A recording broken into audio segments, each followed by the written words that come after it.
Good afternoon, everybody. My name is David Shaw, and I'm the Senior Vice President of International and Content for the UFC. I'd like to welcome you today to the UFC 234 Whittaker versus Gastelum on-sale press conference here at the Melbourne Arena in Melbourne, Australia. Thank you for being here. First, I'd like to acknowledge and thank and welcome from the Professional Boxing and Combat Sports Commission of Victoria, Simone Bailey, and Meg Walker from Rod Laver Arena.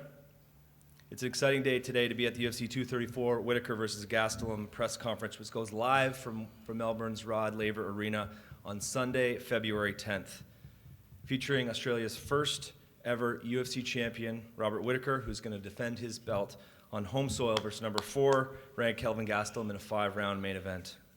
Following up those guys, we've got UFC legend and former middleweight champion, pound-for-pound great Anderson Silva, who's going to test against exciting thrilling rising star from New Zealand, Mr. Israel Adesanya.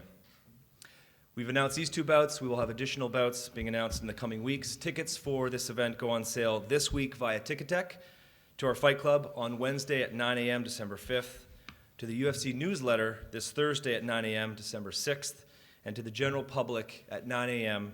on Friday, December 7th. Tickets available starting at $80 Australian.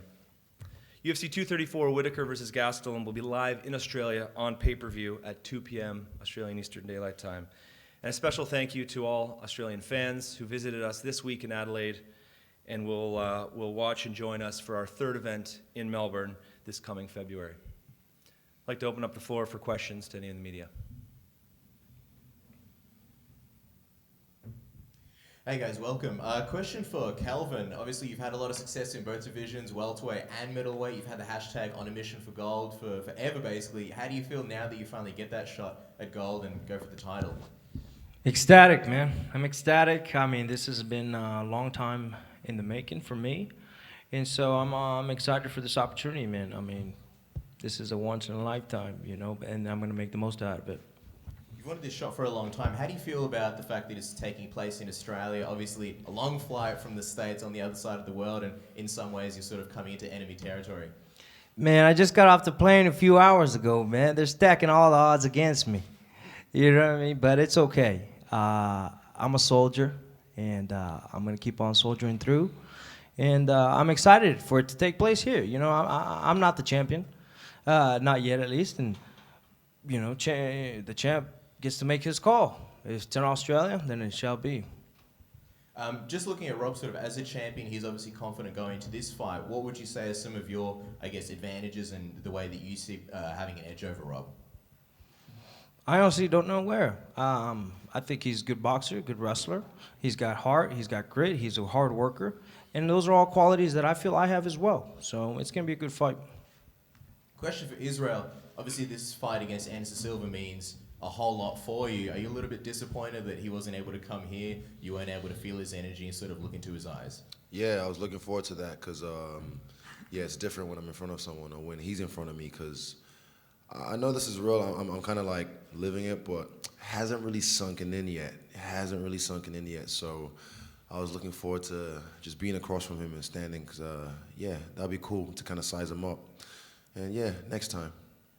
You spoke about how UFC 90 was the first time that you were able to watch him live, but you sort of watched him in the past. Do you remember what your earliest memory was of Anderson Silva, the first time you ever saw him? Earliest memory might have been either Nate Marquardt DVD, UFC 90 79. I can't remember when he hit the switch and then smashed him. And I've seen all the a lot of other ones like Travis Lutter, Dan Henderson. I think that was UFC 84. A few of them. Google these. I don't know. Maybe I'm wrong, but yeah, it'd be cool. Like I really want to see him. I wanted to because he said he didn't know who I was. I'm like, man, if you don't know who the fuck I am, you're not looking at the division properly, you know. But he'll find out. I'll let him know who I am. The other thing is you've always shot down any comparisons to any other fighter like Anderson Silva from the very get-go. You don't want to be the second anyone. You want to be the first you. Do you feel like this fight kind of helps you sort of move away from those comparisons even further by beating Anderson Silva?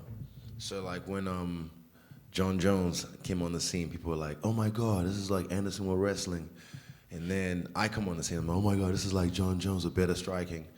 It's always gonna be part of it. People trying to compare you to the greats because they see you kind of cut from the same cloth a bit. But yeah, beating him will definitely, put it this way. Look, DC got me after I helped Rumble for his, I think, Jones fight before shit happened. DC tried to get me to help him for a second Jones fight, and me and my coach just said nah, because we don't want to be someone's like helper on. We're trying to make our own legacy. So I already said no because he's got Rockhold in his camp, and yeah, I saw all this happening, so I was like, nah, we don't need this right now. So yeah, I'll smash all that later on. Just while we have you, we saw you do a shoey yesterday after Kai Kara France got his win. What was that? Was that your first ever shoey? What was that like? It was just the voice in my head. Like the camera guy came and sat right there, and I was like, God, I know what I want to do, and it just happened. They didn't even catch the shoe flick. I flipped my shoe, caught it in my hand. It was cool. But you missed that on camera, and then yeah, put a little shot in there and just did a shoey, just for the culture, for fun, I guess. My mom, you saw her reply on Instagram. Yeah, she wasn't too happy, but it's okay. I got a strong stomach. And just quickly for Dave, with these fights, obviously Rob and Kelvin are in the main event. Is it confirmed that Israel and Anderson will be the co-main event? I know you said there's other fights that are sort of still being looked at, and sometimes you do have potential double title fights. Yeah, I mean, at this point, it's slated to be the co-main event. It's hard to imagine that this type of fight, especially one including Anderson, would not be. You kind of never know how Dana's going to act in these types of situations. He was down here 2 weeks ago, visiting with a lot of partners, a number of media, and I know he's really fired up for this fight, and sometimes he gets on a bit of a roll and wants to continue to stack it. So we'll see. No confirmation yet, but there's still a lot to be added to the card. Just a question for Rob. How are you feeling, mate? How's the injuries, and you fit well and excited to be part of this as a main event in Melbourne? Yeah, I feel good, mate. Let me say thank you for the question. I thought I was just going to have to sit here. It would have been awkward for everyone. But no, I feel really good. I'm in top form. I'm looking forward to February. Obviously, I was disappointed earlier in this year when I couldn't defend my belt at home. So to be able to have a second chance at that, it means the world to me. How do you go about beating Kelvin? What's the secret, mate, if you're able to divulge that? Much as what he said, we have very similar traits. I respect Kelvin's abilities a lot. I think it's going to go in there. We're both going to go in there, and we're going to, leave our heart and souls out there. And it's the crowd that's really going to benefit. Obviously, there's been talk of the winner between, Anderson Silva getting offered a title shot. Have you considered the possibility of fighting Anderson down the track? I wouldn't think to disrespect Kelvin that way. My sights and focus is solely on Kelvin Gastelum at this point. To even think of entertaining any other fight is ridiculous. No, that wasn't meant to be harsh. Sorry. I'm a big boy. What do you make of the rise of Israel Adesanya? Obviously, he's very vocal. He lets people know he's around, but I mean, the hype's real in many respects. What do you make of Izzy? Oh, he's carving up. It's great. He's an exciting fighter. He goes in there and he makes his opponents look, much less skilled than they are. So. Yeah, I think it's great for the division. I think it's great for the sport. I think it's great for Australian and New Zealand mixed martial artists.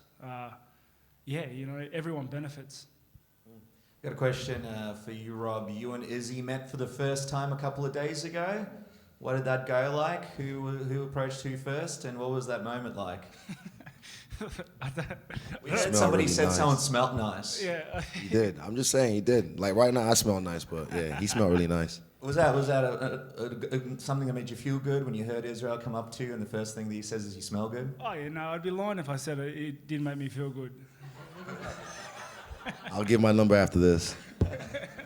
I mean, it's an interesting thing. I mean, Kelvin, you were in the house with Rob. We were speaking to Rob about this, but what was it like being in the tough house with Rob, being around him? It kind of seems like you've got a good gauge on him, what he's like as a person, what his sort of vibe is. Yeah, I mean, it was very civil and very...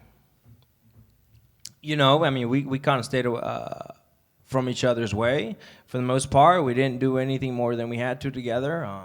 But for the most part, I stayed with my team. He stayed with his team, and we were both, pretty respectable in that aspect. Rob's a respectable guy. I mean, he's a good guy. I feel like I'm not one of those obnoxious, crazy guys that likes to start drama, but and so it's all good. Is this the first time that you've been able to meet Izzy as well today when you came down, or have you guys already met before? We met in the van on the ride here. And was there a comment about who No, smells lies. nice That's a and lie. all? I met him at a buffet table, and do you remember? Yeah, honestly, it was in the VIP spot. I was getting my lunch or whatever, and I saw him. I was like, "Sup?" Maybe he didn't recognize me at the time. This is in T-Mobile Arena. Yeah, at the buffet table. So I just kind of like, "Oh, sup?" And that was it. Maybe he didn't know who I was then. What? Well, now that you know who... I got a bad memory, man. Now that obviously... I don't know about meeting in the buffet though. Trust me. It makes We're at sense. the buffet table. There's a healthy makes area of the sense. buffet there If as it well. was so it's- anyway. What's that? What do you think of the rise that Israel has had in this fight with Anderson Silva? Do you have sort of an early prediction on how that one goes between Izzy and Anderson? Ooh, that's gonna be a good fight. I was excited when that got announced. I just think they're gonna both go in there and go wild. You know what I mean? Play into each other's skill set. You know what I mean? And it's gonna be fun to see. Obviously, Rob's not looking past you, but you'd have to think about the possibility of possibly fighting Israel or Anderson Silva next. Have you thought about the idea that if you do win this title, you'd be fighting a legend like Anderson Silva, a guy like Izzy? Sure, I almost fought him twice, but the fight never got made. Anderson. I almost fought him twice. We were supposed to fight in Rio, then we were supposed to fight in China.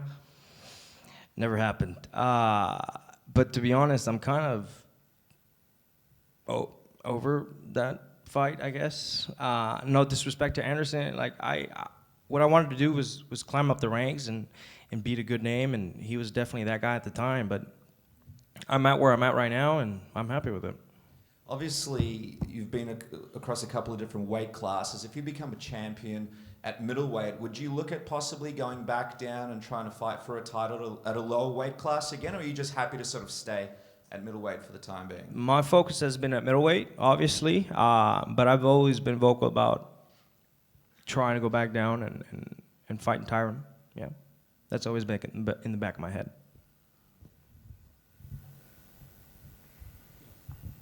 Just a quick one, David. What expectations do you have for UFC 234? Obviously, Melbourne at Etihad Stadium was huge, but this is a smaller stadium and smaller confines, but the atmosphere is probably more electric for the fighters. So what can you tell us you're expecting from the next pay-per-view event in Melbourne? Yeah, I mean, the sky's the limit for this one, we feel. We've had two massively successful events in Melbourne with 193, and then our last event at Rod Laver when Robbie fought Brunson. I think, at that point, the expectations, people hadn't really sort of had a good understanding of what some of the Australian fighters could bring to the table, especially Rob. Now that we're here looking forward to Feb 2019, I mean, you've got the champion here at home, which is a pretty special thing for Aussie fans. Our business in Australia has continued to grow year over year, and it's a testament to how much of an impact these guys have made in the community inside the octagon.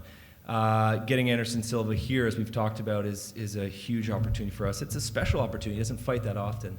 And when he does, people watch. So I think it's not only a testament to what an impact these athletes have made in the country, but how far along mixed martial arts has come. The other thing is that, working with the people at Rod Laver Arena has been fantastic. The arena's actually gone through a number of improvements, and I think we'll be able to fit even more people in. The one thing we were talking about on the way over was, Etihad was fantastic, and we made a splash, and the Ronda Holly fight certainly made an impact around the world. The acoustics, the noise level, the electricity in Rod Laver Arena when Rob knocked out Brunson was absolutely electric, and we feel that this is going to surpass it by a long shot. So we're very, very excited. I mentioned earlier Dana being down here a few weeks ago and talking about it. He's fired up, and when he's fired up, things can happen. Just over here. Rob, what does it mean to be able to take this fight here in Australia for you? It means the world to me. It's one of the greatest milestones I have in my career thus far. Career-wise, one of my greatest ambitions was to get the title. Not that I was ever looking towards the title. It was just a milestone. It was something to do along the way. To be able to get the title and bring it back home was a remarkable achievement. And to be able to defend the belt here on home soil, hop on a skip from my backyard is great. Does it change the way you go into the fight? Like, do you have more nerves that you have to sort of settle going in just before the fight? The nerves when I fight don't change. Like I'm always super nervous before a fight. Like the same nervousness and emotions play out the same way no matter where it is. Leading up to it, you know, especially when I fight at home, like 700 cousins come out of nowhere. And they're all like, hey, Rob, you got tickets? Can you hook me up with the tickets? And I just kind of palm them off to my wife. But yeah, it's funny in that respect. That's why fighting overseas is sometimes better too, that I don't get those 700 cousins trying to get tickets. But it's good in a way. I don't need to go over I don't need to go overseas. I don't need to get on that long flight. Kelvin knows how hard it is. It's a shit flight. When you're in the fight, do you take note of the noise that's going on around in the arena? Not normally. Not normally. I say not normally. But the last event I had at Rod Laver Arena was one of the few times when the crowd, it's not that you couldn't block out the sound, it's that you couldn't block out the feeling. You could feel it in the air. And it was honestly, it's probably one of the greatest highlights of my career thus far. Does that translate into sort of having a second wind in the ring, to having more energy to continue fighting? I wouldn't say second wind. It's just try not to let your emotions get away with you. Try not to overcommit with anything. It's it's a hard feeling to try to explain. It's truly something I've never encountered before.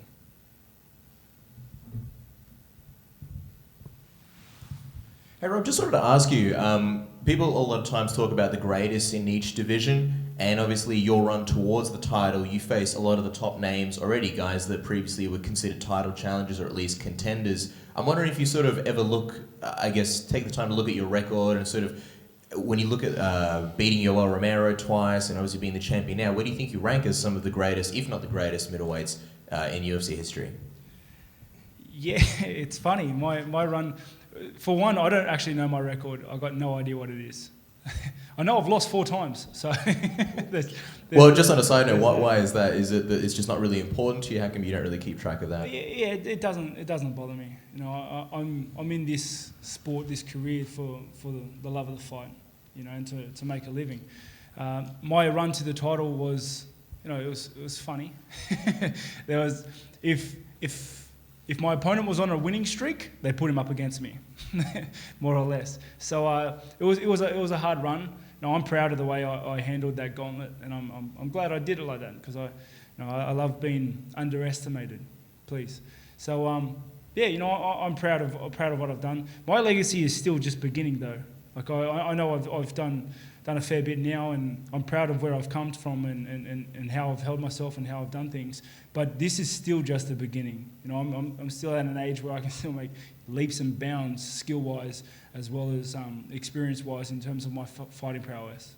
When you say it's the beginning, what are you sort of hoping to prove? I guess if you're looking at like long-term goals, what else do you think you could do in the division? Are you hoping to get, you know, one of the longest streaks ever in the UFC? What is it that you're hoping for? I don't look into streaks too much. I don't look into fights too much. I want to bring the best fighter out of me, and I believe that I'll know it when it happens. I don't think I'm anywhere near that point yet, but yeah, you know, that's why it's called a journey. You know, you've got to keep searching for it. Izzy, just quickly, your teammate Kai had a great night in the office yesterday at UFC Adelaide, won the performance of the night, and was speaking about how he wants to get on this Melbourne card with you. How special would that be if you could get a teammate like Kai to fight alongside you at UFC 234, and possibly even if Dan Hooker has a successful night in a couple of weeks, a couple other team members on this card as well? Almost definitely. I mean, I haven't read, one of my teammates said like this year the gym has been 8-0 in the UFC, so that speaks volumes for itself. And Kai making his debut last night was sick. You know, he started training when he was 12. He's one of these kids that started in mixed martial arts, and he's just been, working to get to this point. And now they're talking about canning the flyweight division. I think it's a bad move, because you have to have a really fight IQ to appreciate the guys at that level, the frame rate they fight at. But a lot of these guys just, knock him out. What are they doing? Because they don't really understand what's happening. So, yeah, he might have to move up to bantamweight. And he's been fighting a bantamweight. He's been knocking out bantamweights his whole career. So, yeah, it'll be cool to have him, Dan, maybe 1 or 2 other killers as well, stacking the card with us. Izzy spoke about wanting to go to New Zealand and fighting there and doing a big event there. And obviously you've got family in New Zealand as well, Rob. Is that something, a goal of yours to go back and defend your title possibly in New Zealand if things line up? Maybe this year, maybe next? I would love to fight in New Zealand. You know, I jump at the opportunity. It's I always get a warm reception there, and I said 700 cousins come to the fight, about 2,000 come over there. It's crazy. Yeah, but I love fighting over there. I would like to fight in my backyard first, like my actual backyard. that would be Set great. up some chairs. Yeah, It'll I'd be get like some never lawn back chairs down. out, you know, barbecue, something like that. But yeah, you know, anywhere close to here would be great. You know, not across that sea. Last one from me, Izzy. How do you see this fight panning out, and how do you think you would fare against the winner? So I look at this fight. For me, I've sold everything to Dana. I told him what I want to get done, and yeah, I've picked all my fights in the UFC. No one even knows that I pick all my fights, every single one, from Rob Wilkinson to the Italian, Brad, and then Brunson. This fight between these two, similar. I think Kelvin's a little bit more defensive-minded or defensive skill than Rob. Rob is very, very good on the attack. He's very good with the blitz. But at the end of it, I want to see Rob with his hand raised. And I have some plans, you know. I have some really big plans from what I'm going to do. Like I said, you never look past anyone. You know, you never really look into the future. But for me, the future is now, and I'm in the present. Question for both Israel and Rob. Yesterday we saw some really great, I guess, entrances with Mark Hunt having the haka, and then Tai Tuivasa having sort of the traditional Aboriginal dance. Obviously, Israel, we know your passion for krump and dance, and Rob with your Kiwi background. Would you guys consider doing anything like that for your entrances for UFC 234? I already sold Dana the idea when I was in the room with him. I sold him the whole story because he had other plans. I was supposed to headline the ESPN card, the inaugural one. And that would have been cool because ESPN were going to put like shitload of millions behind it, you know, more than the UFC even so. But Jacare had a hard fight with Weidman. He couldn't really make it to the dance. And yeah, I think this makes sense. And when it's time, man, I just want to shine. I want to show. It's a show at the end of the day. It's the great show, as Anderson would say. So yeah, let's put on a great show for the people. So you've got something special planned for your entrance, is that what you're saying? You'll find out in due time. What about yourself, Rob? Haka, maybe? Oh, yeah, it's such a good answer. Yeah, I've got nothing. I haven't even thought about it, to be honest. Like, the only thing that I'm certain of is that I'll be there. So, yeah, you know, I'll keep you on your toes. It's a mystery.